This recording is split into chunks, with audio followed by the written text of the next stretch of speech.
Hi, Tom Whitman here from the HVAC Business Academy. Welcome to Tips from the Academy, Episode 5. In today's episode, we'll be exploring how to overcome the phones aren't ringing.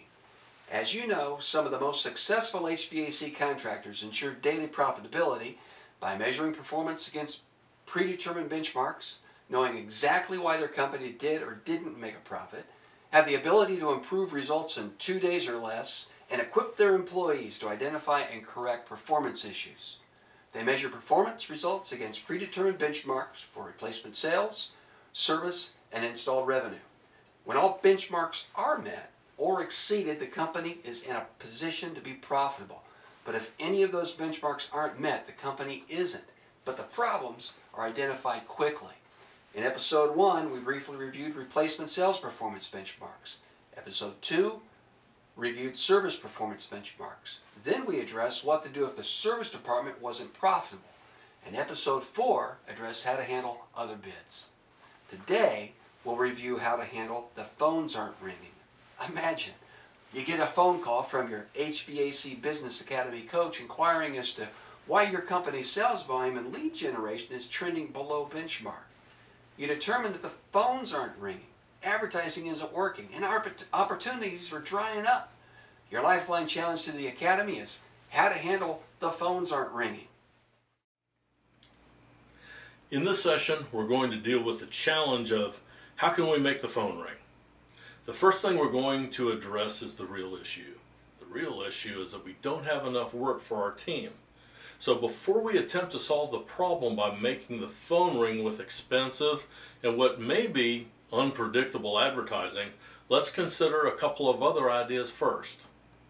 The first solution we may want to consider is the large stack of open files from calls from the last several months. These are completed proposals, but we've received no decision from the customer. A number of contractors have successfully generated sales from 20 to 30% of these people. The approach for the salesperson sounds something like this. Mrs. Smith, this is Dennis from HCS Air Conditioning. I visited your home a few weeks ago regarding your air conditioning system. Do you remember our visit? Would it be okay to ask a question?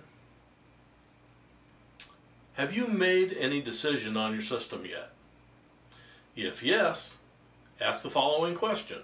If I may ask, what was the primary reason that prompted you to go with that company? And thank them for the information. If they say no, we may respond with, okay, Mrs. Smith, what are your thoughts on scheduling the work? At this point, just be quiet and let the customer respond. Oftentimes, it is as simple as resetting an appointment with the customer to review their equipment selection, scope of work, and the price.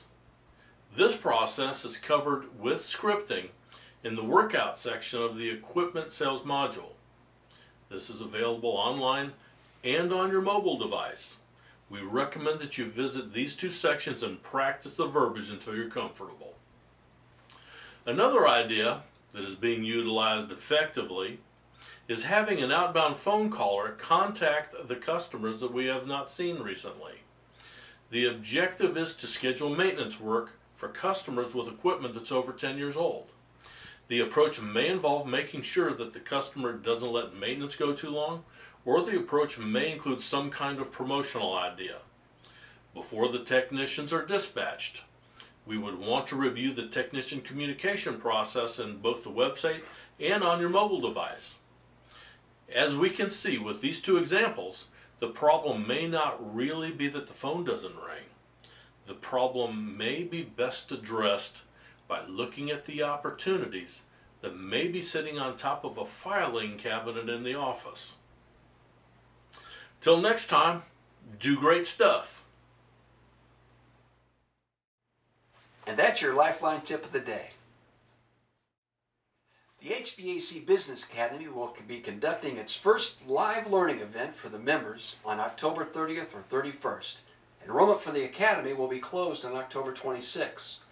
A copy of the 2012 and 2013 event calendar can be downloaded by selecting the link below, along with an agenda for replacement sales, technician communication, operational effectiveness, and organizational leadership segments of the Academy. The Academy will also be introducing cookbook pricing for replacement, flat rate service manuals for service technicians, and a web-based performance tracking program within the first quarter of 2013, available only to Academy members. If the HVAC Business Academy makes sense for you and your business, we encourage you to get involved by clicking the registration button below. Thanks for the opportunity to be of service. God bless and make it happen.